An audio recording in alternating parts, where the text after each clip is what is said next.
I'd love to help you get vulnerable. Let's get naked. Hey everyone, I'm Ann. Welcome to the Let's Get Naked podcast, where we dive deep into vulnerability. In this space, we'll explore what triggers us, uncover the patterns holding us back, and discover how to take charge of our own growth. If you're ready to dig in, be vulnerable, and face the tough stuff, then buckle up. It's time to get naked. Today, I'm going to start by sharing a little bit of something that will lay the groundwork for our conversation. And I wanted to explain my Skittles analogy for anyone who hasn't heard it previously, because it fits in very well with the intention of how we use our energy. So I believe in energy, always have. A couple years ago, I started visualizing energy as Skittles. It helped me kind of quantify my energy and how I spend it.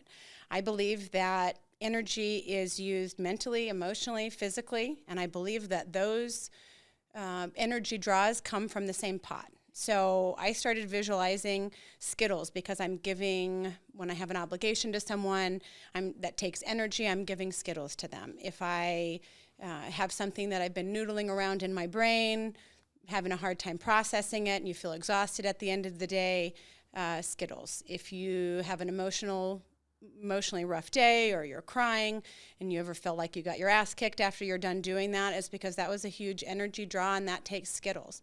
So the awareness of being able to visualize that as energy has given me the opportunity to really be intentional with how I use my Skittles. So I've told people in the past that I'm a huge fan of Michael Singer and his work with Living Untethered and the Untethered Soul. He talks about low-hanging fruit in that traffic, weather, getting pissed off about that kind of stuff is a giant waste, and that you should start there as far as letting those things go and letting those things not bother you. In listening to that or reading that book, I thought, thinking about the being in traffic, getting pissed off, having road rage, you're mad that somebody cut you off. Well, I started visualizing that I might as well just throw Skittles out the window as I'm mad at somebody that had no idea that they even cut me off or any of that. So that intentional awareness of my Skittles for that, or if I'm processing something and I'm chewing on something that doesn't need me to be chewing on it all the time. I've had a lot of junk that's happened in the last couple of years that have really taken a lot of energy mentally, realizing that the more that I put towards those things that just rattle around upstairs in your head, you're spending Skittles, you're spending energy. And understanding that we all have a limited quantity of whatever our energy is. I visualize that as, okay, that's in a cup, and what do I have? So the topic that we're going to talk about today goes into kind of getting to the end of your day and not really having any energy left for the people that are most important. I say that all the time, that we spend our energy and our focus on work and on obligations that we don't want to do, or we have poor boundaries or no boundaries, and so we're very people pleaser and using our energy and our Skittles towards things that shouldn't be there. Then at the end of the day, your kiddo wants you to read a book or go throw the ball. You don't have the Skittles there left, the energy to do that. You're exhausted, and all you can think about doing is just numbing out and unplugging from stuff. So when I use the Skittles analogy, for me it's extremely helpful, and I've had feedback from other people who, as they've started implementing that into their everydays, that's been really helpful to them as well for just being able to, again, have an awareness and a visualization. If you're not aware that it's even happening, you're not going to change it because you don't even know that it's a thing that needs to be changed. But once you can really start visualizing that and understanding that if you're getting pissed off at somebody in the grocery store, or you're getting upset about somebody at work, or you're spending time with somebody that really is negative energy for you, those things are all ways that you're spending your energy. And so being able to really be intentional about how you're doing that is a game changer. I think it's just the awareness and the intentionality of things is a game changer. So I reference that because I want to lead into our conversation today, where we're going to talk about alcohol, how that affects kiddos and families when parents are plugged into alcohol more than I think is probably healthy. I will say that this podcast, as I've always said, doesn't come from a place of judgment. The women that are sitting across from me on the couch have been in the trenches, as have I, with that situation with our families and drinking. And I'm proud to have the conversation and to have them be willing to embrace vulnerability and tell some pretty difficult stories of how that has affected their lives. So with that, today we are stripping it off with Justine and Belinda. Justine is my sister-in-law and someone that I have known for decades. And Belinda, for those of you who may know, is my ride or die and has been around for longer than that. So welcome to the show, ladies. Thank you. Yeah. Thanks for glad having to us. have you. Glad to have you guys here. So I'd like to start, Justine, with you. Justine had reached out after I started doing the podcast and had listened to a couple of episodes and had made the suggestion of really having this conversation and thought that it was really important to do that. So I appreciate you being vulnerable enough to come on and to talk about that, and also the conversation suggestion, because I think that's what this platform is for our community to say, here's something that I think is really vulnerable and that the conversation would be important to share with other people so that listeners can have awareness or have, someone to relate to that says, yeah, I'm doing that too, and how do I get out of that hamster wheel or whatever. So maybe you can start, Justine, by sharing with us kind of your history with alcohol. I think that's probably a really great place to start. And then also kind of your family dynamic with your husband and kiddos so that we can kind of set the stage for that as well. Sure, absolutely. So, as you know, I grew up with an alcoholic father. My mom drank also, but she stopped. At some point, I think I was probably around 8 or 9 when she realized that that wasn't for her anymore. But my dad continued to drink and, do other things until I was a senior in high school. So my entire childhood was filled with some kind of rough stuff. So I'm the youngest of 4 kids, blended family. Anne is, of course, married to my brother, who's a year and a half older than me. So he was kind of with me along this journey. We experienced the same things. I think I'll start by telling a little story about a dream that I had when I was little. It was one of those recurring dreams. Mm-hmm. We lived in a 2-story house, and there was a loft that overlooked the back door. And often on the weekends, my dad wouldn't come home. Work would be over at 5, and we might not see him till 1, 2 in the morning, or Saturday or Sunday, or, who knew when he was going to come home. And we didn't know what he was going to be like when he came home, right?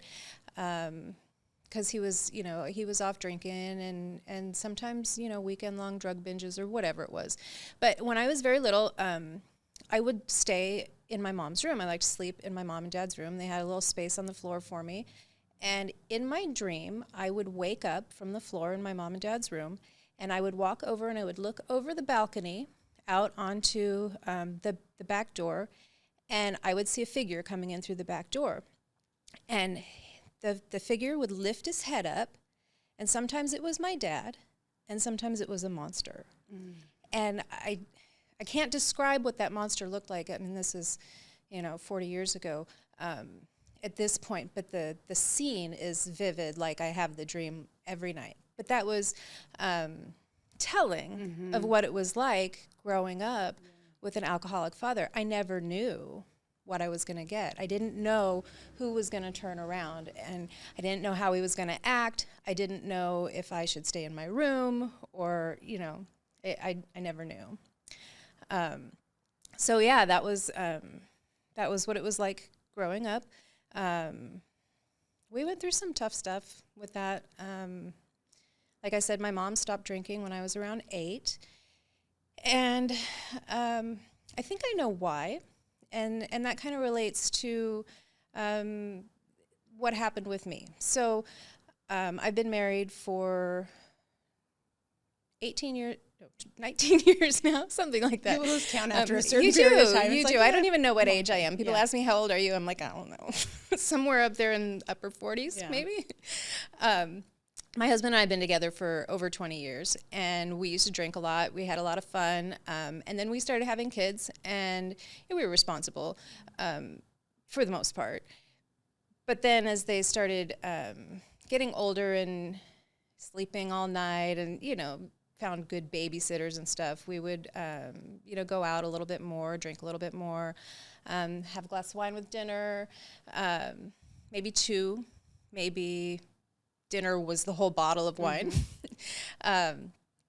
And let's see, lots of vacations that we went on that it was fun to just, start drinking in the morning, mimosas and wine all day.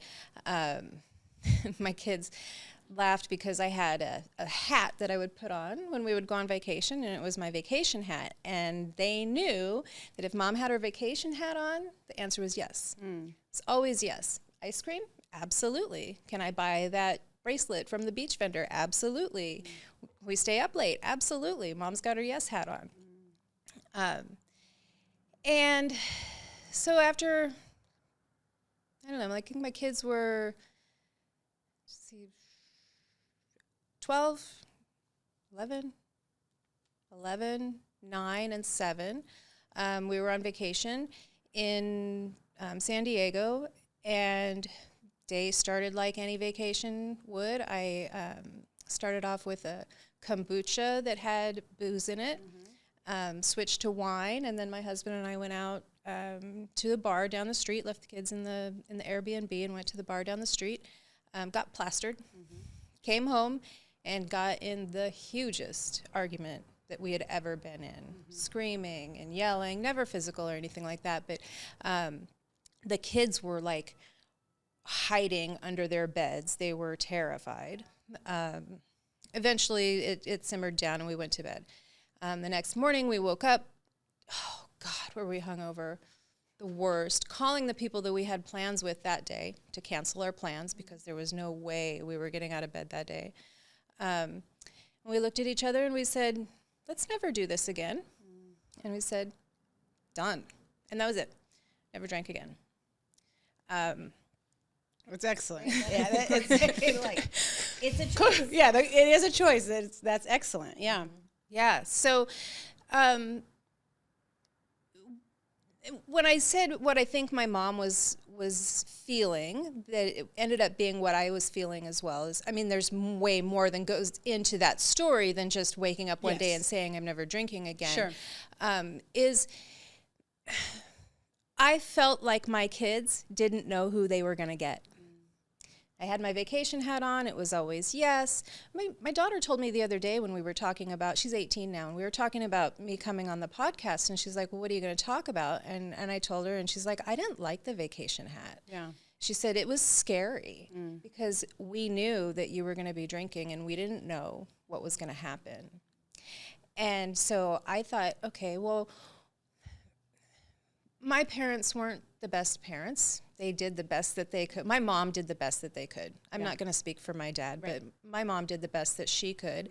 And what she recognized was that in light of my father being unpredictable, she needed to be a rock. She needed to be the rock for us, who we could go to her and know exactly what we were going to get, no matter what it was. If we brought home a bad grade, we wrecked the car, we, got in trouble at school, whatever it was, we would always get the same response from her because she had her shit together. She was under control. And that's what I saw for my kids. I'm like, this is ridiculous. Like, am I going to scream at them? Am I going to congratulate them? Who am I going to be for them when they come to me? And if they don't know who they're going to get, they're not going to come to me. So I said, this world is crazy. There's so much stuff that goes on, and I want my kids to be able to talk to me. I want my kids to be able to trust in me. And if I'm out of my mind, they're not going to be able to do that. Well, it's interesting too, because something that is unique with unique, not unique, interesting about our stories is that all of our kids are getting older, right? All 3 of Belinda's kids are adults. As of Friday, all 3 of my kids are adults. You know, your oldest is 18, and so as we're getting to be where our kids have more of a voice and can also kind of give you some feedback, you know, on how their childhood was for them. My children are very vocal with me about how my drinking affected them. And I look back at it and I think, I wish I would have known. I wish I would have been more plugged into that instead of very much being plugged into me and just trying to fill the holes of my cup in whatever way that I could, you know. So I use the cup analogy, right? Because it's, if you have a cup that's hemorrhaging from the bottom, you're not able to take care of anybody else. You're barely able to take care of you, which is where you come home at the end of the day and you just want to numb out with booze. You know, for me, I was a daily drinker, and that's what I did. You come home and have a couple of drinks, and by a couple, I don't mean just a few, and that's what that looks like. And I was always the fun, happy drunk, which is just a descriptive word. It has nothing to do with anything other than that was just how I was. So I wasn't yelling or mean or any of that stuff, but I was not plugged in. I was not present for them in the way that they deserved me to be. And so being able to hear them say that after the fact, it's humbling, it's eye-opening, and it's something that I want to share with other people, because I think a lot of parents don't realize how much their drinking affects their kids. You know, if you talk to parents, they say that, oh, I would do anything for my kids. Well, if you realized what your drinking does to your kiddos, for setting them up for success in life and for who they're going to be. Like you were saying, your dad was unpredictable and you weren't able to be certain how that was going to look. And sometimes he's a monster and sometimes he's the fun guy, or, you know, same thing with you to your kids. Sometimes you just never know what you're going to get. That's not how you would want to be raised. Sure. And not just what the drinking or the unpredictability does to your kids, but how much our kids need us. Even though they're 10, 11, 12, 13, 14 years old, and they're starting to be able to do things on their own, and they have their relationships that we're not always involved in, you know, their friendships that they have with their friends. They need us. I mean, I'm a lady of a certain age, and I still call my mom because I need her. You know? For sure. And I think that that sometimes we get so focused on ourselves that we just don't realize that they need us like that, you know? You don't realize until, God forbid, it might be too late, or you catch something just in the nick of time. You know, we've both been through some stuff like that. It's scary. Yeah, I look back and I think what a different mom I would have been had I not been drinking, or if I had understood at that point the intentionality of how to use your Skittles, you know, because I use them now and it's okay. I'm not going to waste them on shit that doesn't matter. I'm not going to be a people pleaser in a way that I'm doing things out of obligation that basically just takes Skittles out of my kids' hands and gives them to somebody else, which is what you're doing if you really visualize it that way. You know, if you're giving to things that aren't important because you don't want to say no, or you don't put boundaries in place, or you're doing this people-pleasing thing, well, at the end of the day, if you don't have anything left over for your family, which is supposed to be your most important thing, which is what we say verbally, they're my most important thing, I would do anything for them. But would you? Right? And again, no judging, because we all have been sitting there. So it's not what the place that I'm coming from at all. But if we know better, we can do better. And so my mission is literally, let's open our eyes. Let's wake up. Let's wake up to what the effects of all of this stuff have. You know, in our society, we've gotten to the point where we have normalized alcohol to it's unhealthy. I mean, it's outrageous. Crazy. Yeah. I bought into it. Yeah. You know, when my kids were little, everything was coming out with the little slogans. It's wine o'clock, or, you know, mommy needs her wine. The socks that say on the bottom of them, if you can read this, bring me more wine.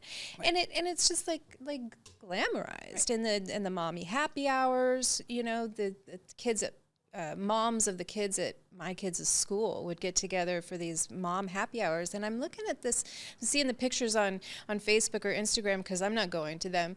And they're Not because I wasn't drinking, but because I wasn't invited. Because again, no judging, everyone. We're just telling. Because, the like you story. say, I'm not for everybody. Exactly. Although I think I flip that a little bit and say everybody's not for me.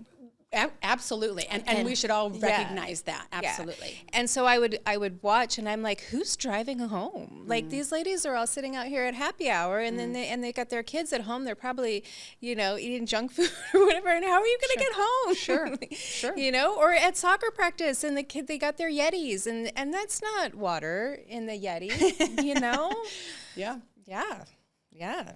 No, it's pretty crazy. Pervasive. Well, it makes it so that it's socially acceptable and that it normalizes that. And I think we really need to take a big look at that because, if somebody asks you, if you're out and about and you're not drinking, people make a big deal about it. And it's like, why don't you drink? Why do you drink? Right? Go ahead and take a look at how horrible alcohol is for you. Again, not judging. I drank my full share. I drank my full dose. I ran right through that, But look at how horrible it is for you and the negative stuff that comes from it. I don't know anyone who's like, here's the value that drinking alcohol brings to my life. Someone reach out to me. Send us an email. Tell me where the value comes in. Because even after all of the stuff that I went through, I look back, there's no value added from that. Mm-hmm. Yeah, we had a good time. I still have a good time now. I haven't had a drink in 8 years. I have more fun now than I ever did drinking. Isn't that amazing? It is. Everybody's so afraid they're not going to be able to have a good time. Yeah. And my 40s has been, I was 41 when I stopped drinking, and my 40s has been absolutely the best decade of my life. Agreed. I quit drinking at 39, and literally same thing. It's like, this is incredible. Someone who says, well, what am I going to drink then? I don't know. Water? Club soda with lemon and lime. Exactly. It's almost there. You're an adult. We're not in high school anymore. This is not peer pressure. If you have someone that's giving you a hard time about not drinking, tell them to fuck off and find different friends. Those are not your people. That should be someone that supports you in that situation. After I quit drinking, I had someone who's like, come on, just have a drink. And I'm thinking, are you out of your mind? I've just told you that I don't drink and that that I'm in recovery and blah, blah, blah, blah, blah. What are you trying to accomplish by doing that? And do you want to be more comfortable? If I'm drinking, will that make you more comfortable? That's outrageous. Maybe you need to take a look at why that is. Absolutely, that's outrageous.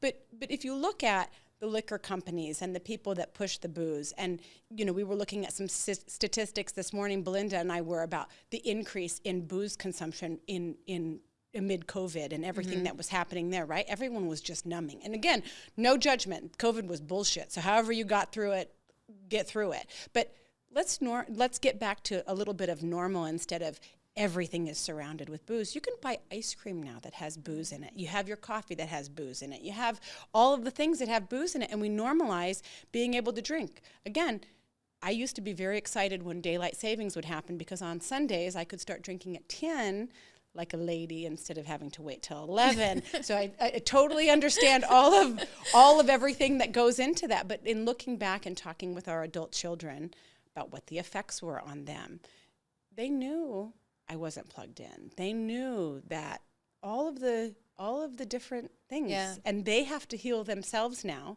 from that, which I always say you get to fuck up your kids however you want to. I'll fuck up my kids how I want to. You get to do your kids how you want to. But I look back and I think, had I known, I absolutely would have. Hopefully, God, I hope. I don't know. They're not dumb. No. Our kids aren't dumb. No. My daughter and my son, they tell me about their friends whose parents drink a lot. One of my son's friends' parents stopped drinking, and they made it a month, and I was so proud of them. And that was it. It was a month, but hey, if you can go a month, you can go. Go a month and a day. Sure. Just try again. Yeah. Try again. And then my daughter's friend's mom uses her daughter as her sounding board, and she drinks and then uses her for her psychiatrist, and tells her everything that's wrong with her love life and her work life, and dumping all of this on her teenage daughter who not fair. Doesn't need to be carrying that burden. Not fair. It's just they don't like it. The kids, they don't like it. They tell my kids, that they don't like it. It's about awareness, though. She, for whatever reason, isn't aware yet, and you can't like force someone. Right. You can talk to them until you're blue in the face, and you can't make that thing click. Well, until you're ready, you're not ready. Yeah. So and is anybody telling them? Is anyone telling that woman that it's inappropriate? No, of course not. I don't think so, because you can't. Like, if you're dealing with somebody who's an alcoholic, you can't tell them shit. No. I've been there. You can't tell me shit. I've been there as well. but it's funny because as you start to peel back the layers a little bit and look underneath there, you start to get curious. And that's part of, just like Belinda said, the awareness of things, of saying, let's have the conversation and get curious about why you're doing things in life. If you're listening and you're thinking, what value is added by my drinking? Go ahead and just make a list of the pros and cons. Sure. Right? I encourage you to do that because that's an awareness piece of it, and you can't do anything if you're not aware of it, right? And then you get to choose. But go ahead and make a list, pros and cons. And I will guarantee you 100% of the people that do that, you will have a very small pro list and you will have a giant con list. Yep. And if that doesn't tell you everything you need to know about what alcohol is bringing to your life, I don't know what else will. Or any decision that you make in your life. Think about it. Think about how these decisions are affecting you, not just with alcohol, but, am I going to stay in this? Am I going to keep my job? Am I going to go to work today? Sure. That's the same kind of a decision. It's am I going to go to work today? Oh, I might lose my job. Right. Are you better off with a job? Or are you better off without a job? Like, make that list and think about those decisions that you're making. Well, and alcohol is a huge way to numb. People use that as a huge number. To me, I reference the big three, which I think are big things that we do to numb out, which is food, booze, and TV. And if you look at that, those things really lend into just having your life on autopilot and letting it run you instead of you running it. And I'll tell you, I've been on both sides of that. You can't pay me to go back. You can't pay me to go back. I make decisions with intention and with awareness, things that improve my life and that, advance me and level me up instead of, oh shit, what did I do last night while I was out drinking? What mistakes did I make, or what bad choices did I make, or how did I set myself up for ruining my entire weekend because I drank too much on Friday night, or whatever it is that looks like. And you think, oh, I'm having so much fun. Try it without booze.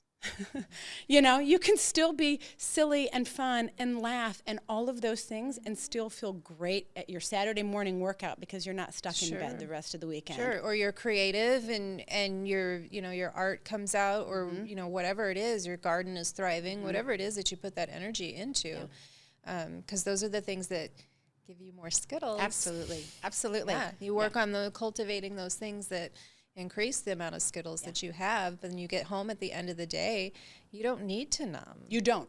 And that's the point with the whole intentional use of the Skittles. If people actually just try that, incorporate that into your week, into your couple of days, and just see what a difference that makes. If you say, I'm not going to waste them on this. I'm not going to waste them on this, and just see at the end of the day what you have left over. Because what you'll find, based on everyone that I've used this analogy with, is they'll come to me and they'll say, holy shit, when my son came and asked me to read him a story the other night, I still had Skittles left to be able to do that. And that means way more than I had 4 glasses of wine or 3 glasses of wine. Maybe people drink like ladies. I didn't drink like a lady. I mean, at all. It was more than just 2. I'm like, who would stop at 2? That would be two bottles. Exactly. Right? I'm like, who would stop at 2? That's, so that was the way that I drank. But if you look at that and you say, oh my God, I do have the energy to be able to do that, or not just for your kids, for yourself too. For me, it's I don't want to just go sit in front of the TV and numb out. Right. You can do that. That's fine. Well, you're just avoiding things. Well, it's avoidance. Numbing is avoiding, right? So we have to be mindful of what we're spending our especially our mental Skittles. I feel like the mental Skittles are the biggest suck. I mean, exercising uses Skittles, but it replaces them. Right, exactly. You get more energy when you expend energy exercising, but when you're obsessing in your mind over whatever it is, my dad was an alcoholic, or my car is broken, or my kid flunked math, whatever it is, the world is out to get me, my boyfriend's an asshole, think about what are those things that you're spending that time on. Just be aware. Just think about it. Figure it out. Where's that stuff coming from? Yeah. Then start to figure out how to deal. Yeah, no doubt. Belinda, what is some of your feedback that you've gotten from your kiddos, or what was your experience in drinking when they were younger, and what that looked like for you? Well,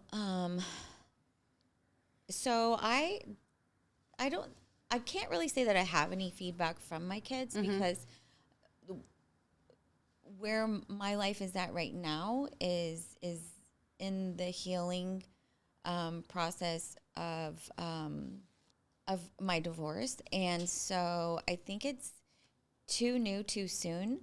They haven't approached me with anything. Okay. Well, I take that back. My son did, just a little. It wasn't very detailed in the way he does say, "Mom, you're doing so great," because he's watching, and as I'm sure the other ones are too. But my middle child said right away, "Nope, it's just not for her to talk about it or anything, I guess." And my younger one, she's a little vocal, but not to the point of anything that I can really work with. So they're casualties of my drinking. My whole marriage is a casualty of my drinking. And I'm taking my side of the street because it is a whole package. It's not just me.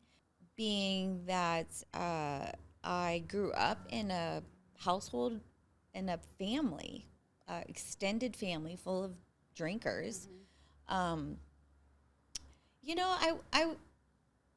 don't think that I could ever say I was an alcoholic, but alcoholics usually say they're not alcoholics. I had and smokers, right? I wasn't a smoker, but I smoked. I did cause damage, like a shit ton of damage. I don't feel like I need it currently to have, to numb, to not feel, because I want to feel what I'm going through right now so that I can fix what's taking my energy inside me. I want to be able to keep my Skittles, and when the kids do feel like it's time for them to ask me anything, like I'm ready now. If they want to talk to me, I should say I'm open to talking to them. Now it could be really messy. I feel like I'm okay. I would be okay in accomplishing something very healthy out of having a conversation with them, but still working on myself and figuring out things. Who knows how that could go? I don't really know. I was one of the moms that had their foam cups, not Yeti back then. I had a foam cup from one of the convenience stores, and I was at softball games, and I was at volleyball games. I took it into schools and not just outside of the property. I was one of those. And just thinking about it, where you're talking about it, I pictured myself. This instance, I do remember sitting in a lawn chair, pouring beer into a foam cup and drinking it out of a straw. That should have been my first clue right there. I know that's awful.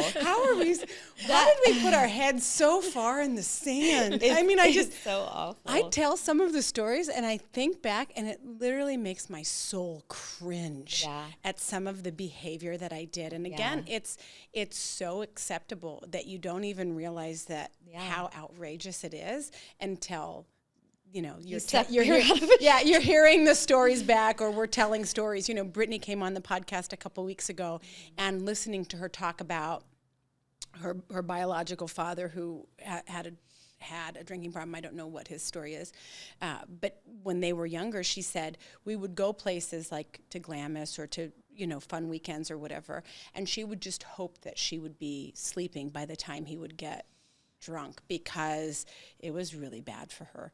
And that kind of shit breaks my heart because those children don't have a voice. How is that 5-year-old or 7-year-old or 8-year-old or whatever age it is in a position to tell their parent to stop drinking because their parent will tell them, get out of here, you're doing your own thing. Business. Mind your own business. But it's so funny because then when you talk to an adult, they say, I would do anything for my kid. Would you? Because the drinking is completely out of control. You know, I asked Brittany, when did you know I was an alcoholic? She goes, not until after I was already out of the house because everyone drank. Everyone drank. I just thought that that's what you did when you were an adult. And to me, that hurts my heart because alcohol doesn't play a role in my life at all anymore. I mean, Cameron drinks, but it's not, you know, he's a different animal than you know, he's not like, hey, where am I going to get my next drink? If he doesn't drink for a week or a month or whatever, it doesn't matter. It's not a thing. So really being able to hear those stories from her and realize the impact that had, and also realize the therapy and the work that she's having to do to heal that little girl in there who could not protect herself. So maybe you think, oh, I'm not abusive, I'm not an angry drunk, I'm not a mean drunk. Doesn't matter. It doesn't matter. The unpredictability is everything. It hurts just as much. Yes. It damages you just as much. It does. When you don't know. It does. So to have us be in a position where we have kiddos that are older that are able to tell the stories, you know, listening to the kiddos talk about stuff and this journey of the podcast for me and asking the question, everything has really been unraveling for me in a way where there's things that I have not realized previously. When you hear other people's perspectives, stories that you were at, but from their perspective instead of your own, it's very eye-opening, and especially from your children. Because for me, I have really embraced allowing my children to be teachers for me in life, and which is an honor to be able to do that. But to listen to them as they talk about really painful, hurtful stuff that I did, you know, they're healing from trauma that I caused, and I can't have that be something that I get defensive about or make it about me. It's my job to hold space for them while they do heal those parts, take accountability for that, regardless of if that's how I remembered it or didn't remember it, because that's not my story, right? I was on my side of that, sure, right? And I think that a lot of parents don't allow their kiddos to do that, but put yourself in that situation, right? If you're the parent that is out there that's drinking now and you think, oh, it's not that big of a deal, put the shoe on the other foot. Think about the version of you at that age, and would that be okay if your parents were completely unplugged and out to lunch and drinking all of the time and whatever? And again, as adults now, we're not doing it for any value added. We're doing it to numb out, or because we think we can't have fun without it, or we don't know how to navigate our lives without it because we've completely made it's ingrained in everything that we do. Brunch is around, you know, you go to a brunch and they have more booze on the menu than they do food, right? Which, of course they're going to do that. Booze is big business. There's a lot of dollars behind that. You know, they're going to put it in everything and make it so that it's everywhere. People do not drink responsibly anymore. I literally know very few people that drink responsibly. Yeah, and if you want an eye opener, just write down how much you spend on it in a month. Times 12. Export that right out of your brain. Exactly. Yeah, for real. For real. Well, and what that costs. That's what I did. Well, that's what I did when I quit smoking. See, I quit a lot of things. Yeah, it was just as you get older, it's not a bad I'm thing. a big quitter. I quit that. smoking weed when I got pregnant. I quit smoking cigarettes after a while, and then quit drinking. But when I stopped smoking cigarettes, that was the thing. I was like, okay, so how much does a pack of cigarettes cost? I think at that time it was like, I think it got up to like about $7 a pack, maybe $6-7 a pack in 2010, and one of those a day. And how much of that was going to the tobacco company, and how much of that was going to the government? And that was what got me. It was like, what really got me was my kids again. My kids, I was pregnant with my third child. We had gone to my uncle's funeral, and he died of smoking-related illnesses, emphysema, pneumonia, whatever. He smoked Camel non-filters. He was around the race cars and this stuff. And his kids, my adult cousins, were devastated. And he wasn't a young man, you know, but he died before it was time, you know. And it was because of something that he did to himself, to his own body. And I said, why am I going to do that? Why am I going to do this to myself, kill myself, and pay the government $2 or $3 a pack to do that, to leave my family devastated over something that I had control of? Yeah. Fuck that. Yeah, no, absolutely. Well, and you look at that, the health effects that has. And again, when you're young, you don't think about things. When you get to be a woman of a certain age, as we are, thank you, ladies, you realize this is terrible. I mean, go ahead and just Google the adverse health effects of drinking alcohol. Oh, yeah. Right? I mean, you're literally poisoning yourself. Oh, sure. And we're doing it because it's socially accepted, because but don't they say it's good for your heart? Oh, my God. Imagine like lie ever. I just in preparation for this podcast this morning, I'm looking at the whole list and I'm thinking, oh, my God. And that's not just the surface level Yeah, stuff. that's not just like for raging alcoholics. That's just the stuff that if you're a regular drinker, which a lot of people are, that's what that looks like. So again, go ahead and make that pro and con list and then make big kid decisions, because you're not don't be a slave to that. Don't be chained to a substance. Yes, for some of us it takes different things. Sure. I'm so happy that you were able to wake up and say, I'm not doing this anymore. For me, it was Belinda planting seeds of go to this lovely place and they're going to hide the booze from you for 30 days so that we can get you right, you know? And then realizing how important that step was. It's not easy. No. And I recognize wholeheartedly that I'm an exception, and I got my mom's genes in that, and I think Cameron did too as well, yeah. Where it didn't, it didn't consume us. We were not, so dependent on it, even though we loved it. Which is what blew my mind, because Cameron's like, I'm just not going to drink for 30 days. And I'm thinking, you mother. Because I could not drink for one day. Other people, and I feel for them, spend their entire life trying to stop drinking. Well, my dad, he's been in and out of rehab who knows how many times. I can't even count how many times. And it just, goes back to that. But, you have to have... where's your rock bottom? What is the thing that's going to keep you from doing that? And for me, it was my kids, because I would do anything for them. Right. And also, what are you numbing? For me, I didn't realize the shit that I was carrying around that I was numbing. Oh, definitely. I was so out of touch with all of that stuff and just had no idea. Well, you talk about EQ, your emotional intelligence. It's not easy to know what's going on here and what's going on here. It's hard to discern that when you've got so much trauma, so much hurt, so many things, have happened to you in your life, that how do you start to pick those things apart? It's really difficult. It is, and most people need help with that, for sure. Well, and I always think it's kind of like the ball of yarn and you're pulling the string out, because once you start, so again, be real careful what you wish for before you make that pros and cons list. All of us would say that we wouldn't go back, but once you start pulling that string, you realize all of the things that you were doing just to cope with shit that you hadn't dealt with. Suddenly you're on the floor on a mat in Costa Rica, right? Suddenly shit just got real, and you're trying to get to your room before you shit your pants. That's no joke.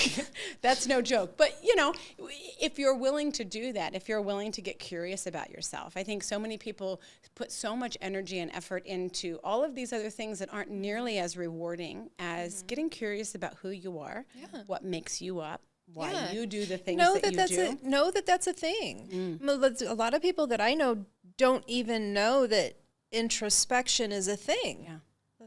Like, get curious about myself. Like, why? What would be, why would I want to do that?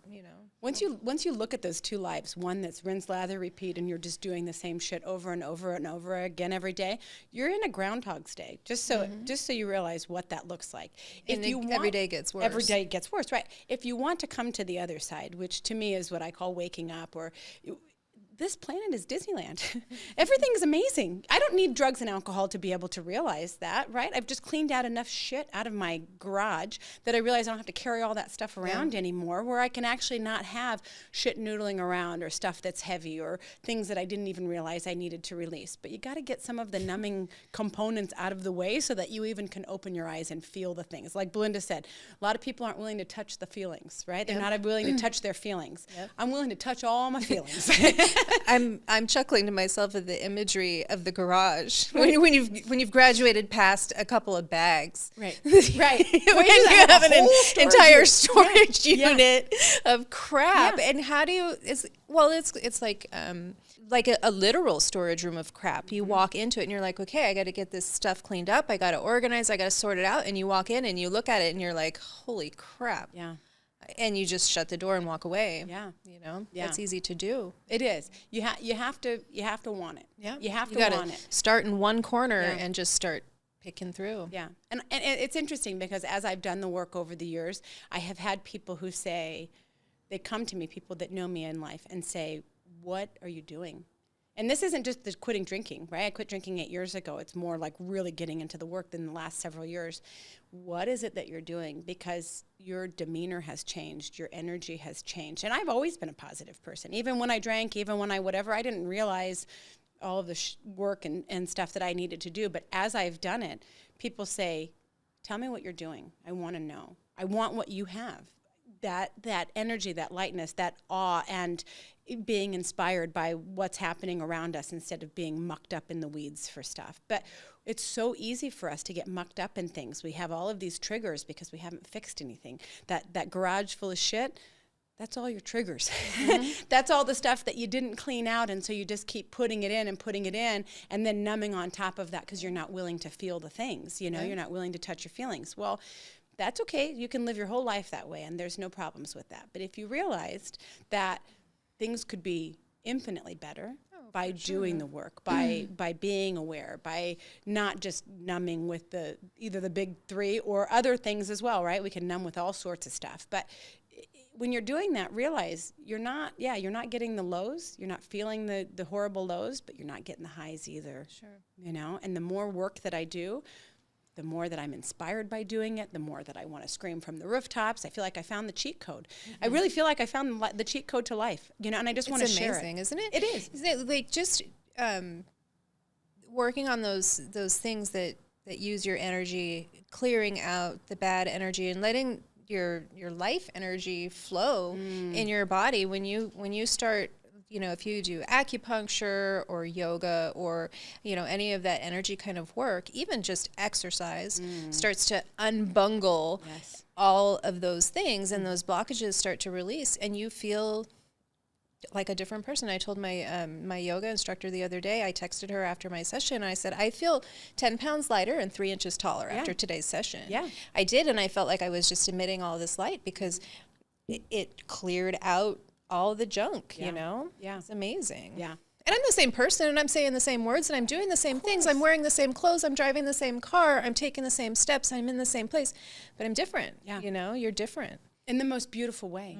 Right? Sure. And you're able to be a light to other people. For sure. You're able to let that, you know, bleed out into your family. And so then they're kind of going like, what's happening? Mom's pretty happy all the time, and either she's drinking again, or you know, right? Who knows? But no, I think being willing to do that stuff is really important, and a lot of people don't know, like, okay, where do I start with this? Because there's not for any specific person. There's never going to be like, okay, step one. But it is really the awareness is get curious, like you always say. Get curious. Start. Curious. Just take stock of what's in your mind. What are you thinking about?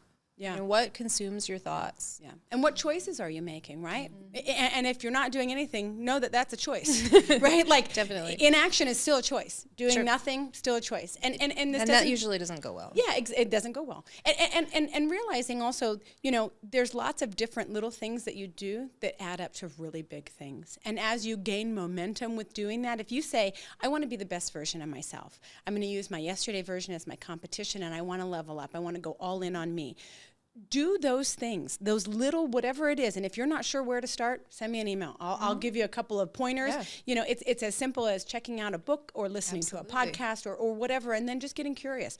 Journaling, you know, I always say starting with a gratitude journal is excellent. I have a separate gratitude journal that's like 10 things that I like to write in every day. And sometimes it's really big things and sometimes it's little things, but it changes your mind frame completely of, okay, where am I coming from a place of gratitude? But really being able to do those things so that you can be the best mom that you can be. You can be the best wife that you can be. You can have Skittles left over at the end of the day. You know, the concept of your cup being full was always something that I didn't understand. I really got twisted up in that in my life because I always thought I was supposed to be surrounding myself with people that made me happy. Had no idea that's an inside job. That is an inside job. It is. And so once I realized that, I was like, oh, it's just on me to make me happy? Like, I can do that. And yeah, that was a hard shift to switch from being... Well, it's choices. It is choices, right? So And being somebody that always like wants to take care of other people instead of like, I have to take care of myself first. But I visualized that whole cup not having holes in the bottom of it anymore and realizing that it's my job to do that. And then being intentional about Skittles and the things that I do that boost my Skittles or the things that reproduce my Skittles or going and being around people that make me feel good about stuff and limiting the waste of Skittles, right? Then my cup is full. And then I'm able to my Skittles get on everybody. And that's part of why I'm doing this podcast, because the universe Taste the rainbow. Taste the rainbow. Oh my God, I think we're building something as we speak. Yes, Skittles, I would love a sponsorship. But yeah, I mean, that's a big deal. For sure. To then, it makes people want to be around you. It makes people want to do better for themselves. It does. As you're leveling up and as you're elevating, you will watch the other people that have earned a spot at your table of life who want to do the work for themselves as well. And those are the people that come to me and say, all right, Ann, what are you doing? What are you doing? Because I like what I see. You're more calm. You're more relaxed. You're not. I just don't get worked up about a lot of stuff. Still the dogs in the mall, Belinda. Still the dogs in the mall. Going to get me every single time. But I don't get worked up about stuff very much anymore because I realize it's a waste of Skittles, right? I try not to get twisted up in the garbage that happens in my life and to have better boundaries and to understand. Again, I didn't know all of those things when I was younger. And by younger, I mean less than 40. I was a little slow to the dance because I got pregnant when I was 18 years old. I didn't realize all of these things. My mom was a mom to 5 kids and not in a situation where there was emotional intelligence that was being taught. It was, the emotional intelligence is a big component of the Skittles. If you don't have a handle on things to the point where someone pushes into a trigger of yours and you lose your shit, or, I always say like defensiveness is just like a blanket trigger over everything. You can just count that as it just goes over your entire life. But if you don't react well to stuff, you're just throwing Skittles around. I look at like dudes that get angry and I'm like, oh my God, what a waste of Skittles. They're just flying everywhere, which is hilarious. I can visualize that now. Yeah. But it's because we haven't raised our men specifically to have emotional intelligence about anything. They don't have that. We're going to turn all of the emotions that come up into anger and rage because we don't know how to actually process whatever those feelings are. So getting curious about what does that make me feel like? When somebody bumps into a trigger, don't react. Turn inwards. Where does that come from? What does that make me feel like? Does that resonate with me? We were dealt with a certain recipe based on where our environment growing up and who our parents are and what trauma they brought. Again, our parents were just doing the best that they could, but they all did a horrible job. No offense, parents, but we know better now. So let's do better. And as each generation goes, we continue to know better and we continue to be able to do better. So hopefully this podcast will bring a platform of no judgment. We're all sitting here talking about gross stuff and being accountable to stories of I was not the best parent that I could have been when I was drinking, and having my eyes open to that didn't serve me well. Right. I want to do better, So in every area, not just in alcohol, in all of the areas. Mm-hmm. Look at how much your growth has happened, recently or over whatever period of time you want to look at it, and how that affects your husband, your kiddos, your friends, your coworkers, like all of the things. I mean, you get to be a light for all of those people just based on you going all in on you. You getting curious about you and fixing your shit. Yep.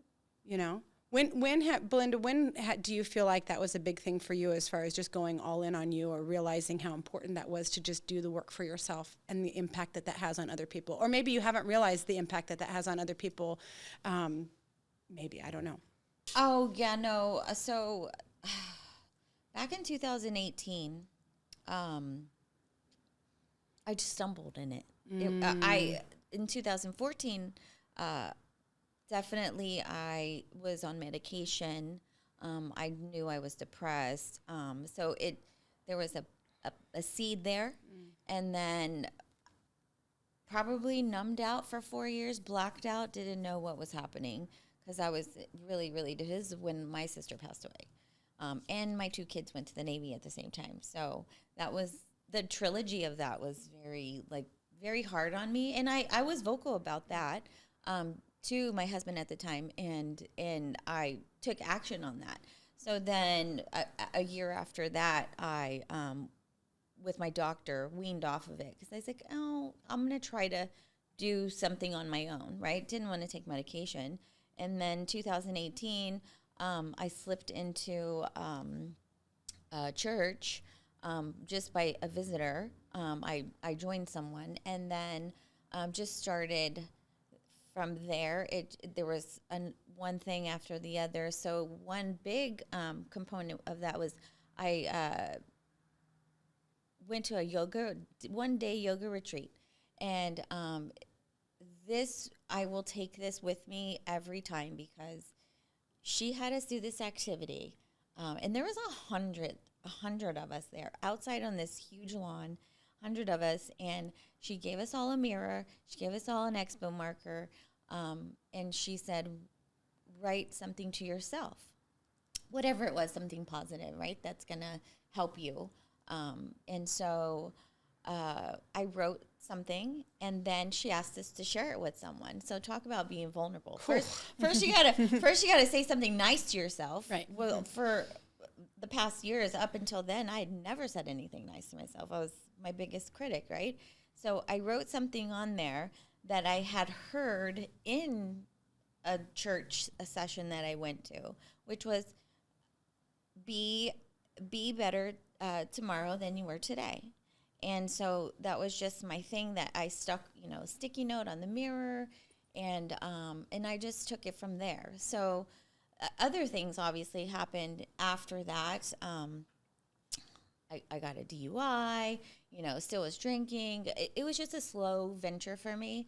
And since my divorce a year ago, to answer your question, I don't think that I really had a choice. I didn't really just decide. I had to do it. I had to clean up there. I had to fix it. I didn't want to be the person I was already. Yeah. I just didn't know how to do it. Yeah. And because I wanted to so badly, it's more like I tell myself how I'm so I get to this point where I just go, I got to figure it out. Like, I have to have closure. And I don't know if I'm the only weird one like this, but like, if I don't have an answer to solve the problem, then I feel incomplete. So I said, I have to figure out what the heck, right? Why did this happen? How did I contribute to that? How can I do better? And then ultimately, in the end, yes, there's casualties. Yes, our children have to, unfortunately, heal themselves and help. Like, I would love to help them. Yes, I will answer any questions. But at the end of the day, my biggest contributor to them healing is me healing and them seeing me as an example. And that's my goal. Yeah, I think that's huge. Yeah. I think that's huge. Well, ladies, we're coming to the end of our time. I really want to tell you I appreciate you guys spending the hour with me and being willing to get naked. We'll give you your clothes back at the door when we wrap. I think your understanding, Belinda, and your awareness of it's time to clean up upstairs. I think for those that are listening, if you're at a place where you realize whatever it is that I'm doing in life is not working, I'm tired of this. Think about that. Think about, okay, let's get shit cleaned up, because you're the most important person. That's kind of where I found myself of, I'm doing all of these things for other people, just trying to hold the wheels on, when I really realized if I just take care of what's in my house, and by that I just mean me individually, if I just take care of that, it bleeds out into everybody else. So really understanding that, I think, is a huge thing. So for our listeners, anyone that has a suggestion for a topic that you're willing to get vulnerable about and you want to be a guest on the podcast, please send us an email. We are open to that. The intent with this podcast is literally just to hold space for important conversations that will help each other. I think that connects us to be able to be relatable and be willing to be naked in front of one another, to share the messy stuff, to share what we've learned and what we know. I think that's a huge way of really being able to connect with one another. And so I encourage you, if you have a suggestion or something that you're willing to talk about, shoot us an email. We will get you on the podcast. So that's our time for today. If you have questions or suggestions, send us an email. Our email address is ladies@letsgetnakedpodcast.com. And then please do all the things to support the pod. Follow, share, rate, review. And that's a wrap. Catch you next time.